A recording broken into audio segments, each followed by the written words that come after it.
Welcome, Vault Dwellers. My name is Nacho Bidness. We're back at Egret Tours Marina to take a look at what this settlement looks like at night. So, excuse me. So, looking around here, everything is lit, although not everybody has electricity. I mentioned in part one that these guys are squatters and they are not drawing power from the inside of the settlement.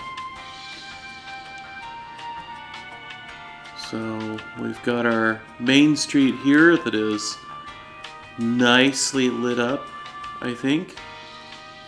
And we'll take a quick tour through the apartment building. Now, while I do this, a quick word about mods. I looked at the last video and I realized that I spent way too much time saying what features were from what mods, and I don't think that that's interesting. And so I have decided that I will not keep trying to say what parts come from what mods. I am going to put my mod list in the video description. If you have questions about any particular item and it's not obvious from the mod list what might come from what, feel free to give me a comment. I will gladly tell you if I know the answer. Because I'm running so many, it may not be obvious to me exactly which items come from what mod. There's a few of the better ones that will put an acronym for the mod name in the item description, but a lot of them there's just kind of no telling. So for some reason, the followers sure do like their up and over cram burgers because they all jam in here every night. I don't know what it is. Some reason they will pick one bar over the other and just always go to that one. Don't know why that is, and it's unfortunate because I think the one that I'm going to show you upstairs is going to be a lot better. I'm stuck. There we go. I forgot to mention that I built a dog cage expecting to capture a dog, and instead I got an albino mongrel, so I had to kill it, and unfortunately there's no dog to live in Poochie's house. So everything is lit, including the crapper there. I think that the garage area in particular looks nice. There's a lot of great new things that we can do with lights these days. So let's stop messing around and take a look inside the mall itself. There's a Bull and Finch pub upstairs. We've also got a physician and surgeon, which is going to be particularly important to the followers of the apocalypse. Inside here, in this junk shop, okay, I said I wasn't going to do this anymore, but I gotta give this guy credit. The do-it-yourself mod lets you build shelves with snap points, and then he's got clutter that is pre-made that you can snap onto the shelves. Now it's important not to overdo it, and I probably have here, but the number of clutter groups is still small, but the guy is adding more all the time. And I gotta tell you, it was not only do I think it looks cool, this was a big time saver, because to populate that many shelves and have this place look the way that I would have wanted it to look would have taken me just ages longer than it did to just do it with the do-it-yourself mod. So back in the corner over here, we do have a bed. This is for an employee of the shop. The owner of the shop has the nice apartment upstairs in the building next door. And yeah, shit, that's what Anne Hargrave's dress used to be. I stole that straight off of the woman in the memory den. So up here, these followers have a decreased emphasis on their humanitarian efforts, but they will still offer anyone aid that needs it. They also generally will give people some basic first aid training. I think this over here kind of illustrates what I was talking about with do-it-yourself. This is all stuff that I have placed myself without the aid of a mod, and I think kind of mixing things together looks best. So we do have an actual hospital bed along with some medicine over here and a balcony where the doctor can look out and see if people that are coming into the settlement are in need of immediate medical aid.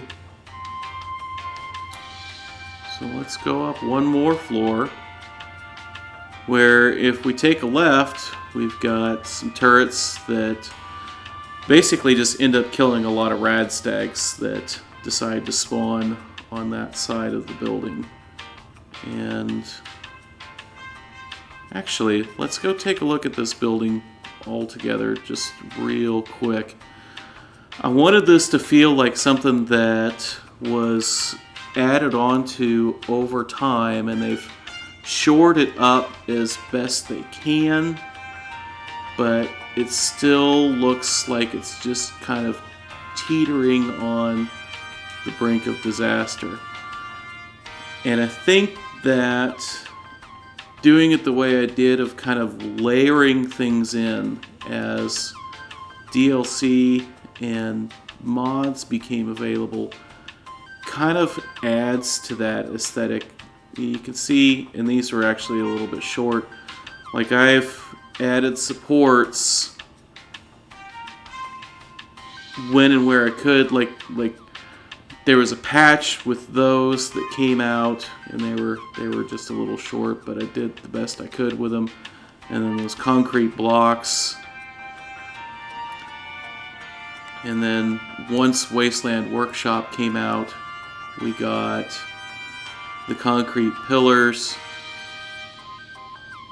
And then mods have given us some wood pillars and some steel pillars, as well as some gussets. And I am so glad that we have gussets now. It makes these kind of cantilevered structures look just so much more believable.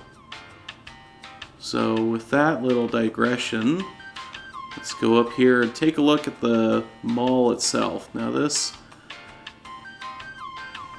in the real world, malls have some open space, and then they have vendors that are in stores that are spaced around the outside. So that's what I've done here. I could have built it bigger at a different location, but I've got plans for the big settlements like Abernathy and the castle and Spectacle Island. So I have elected to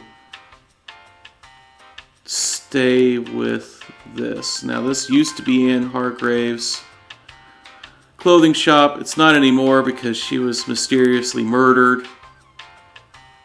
the scribe is kind of the only level 4 merchant that I have left, unfortunately. So, although he is an armor vendor, there's not much for the do-it-yourself with armor, so there's some armor crafting supplies and a little bit of ammo and a few other things that are stuck in here. This was going to be Smiling Larry's shop until he somehow mysteriously disappeared out of the game entirely. I don't get random encounters anymore. I even tried downloading a merchant tracker mod. He is just gone. So here again, we've kind of mixed our do-it-yourself stuff with some other things like that missile launcher and these other guns and weapons where I place those myself without a mod. So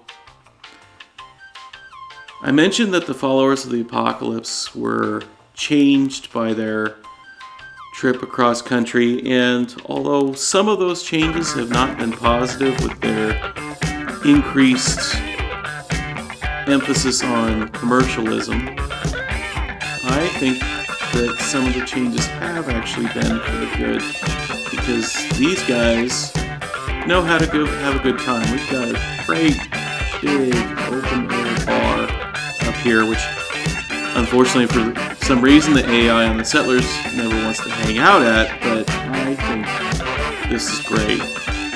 We got a pool table, bar that's fully stocked, it even has a refrigerator back there so you can have some ice cold beer. It's got a lovely dance floor, and it even has a mezzanine area where if you want to have just kind of a romantic encounter with just a couple of people, there's a place to do that. And there's also a place where you can have a larger party. So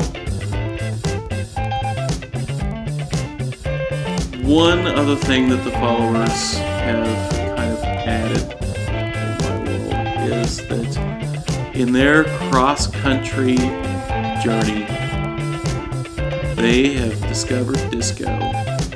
And so even though I think this dance floor is kind of cool as it is, I think you can probably guess what's going to happen when I hit the party on switch here and turn this party on. That's right, we've got an animated disco dance floor. So the strobe lights come on and the dance floor starts to really shine. This is what really killed the frame rate in this settlement. I was doing okay until I built this, and after I built this, I decided that I was kind of running right on the razor's edge of being able to glitch that size bar anymore. You can see every once in a while it just stutters. So I am certain that with other mods and at a space that didn't have so many things going on, we could do some cool animations where it might reverse itself or spin in circles or something crazy like that, but just my console doesn't have the oomph to do much more. So what we do have is kind of a simple setup here.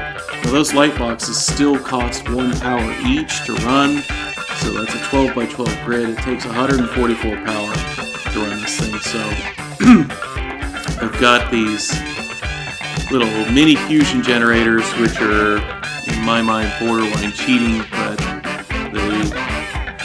I think that the dance floor is cool enough that I'm willing to overlook it, especially since these are not hooked into the grid for the rest of the settlement. They're solely there to power the dance floor. They make 180 power between them, and it's almost all taken up by that floor. So the terminal is just to set timing on the interval switch and to randomize the colors on the dance floor. If we wanted to, we could go in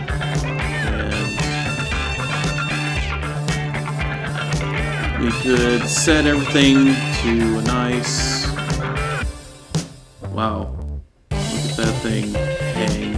So set it to everything to a nice bright white to give it that real Saturday Night Fever feel. Let's go take a look at what that looks like.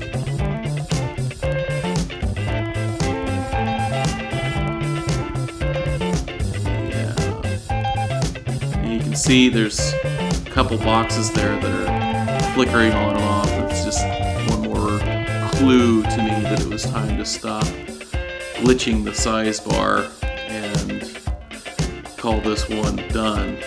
So to make it run, it's very simple. It's an interval switch that blinks the power and then a series of delayed on switches that run in series so that each stage of the animation will trigger in order. And then it's a matter of just wiring these things up so that each stage is separate.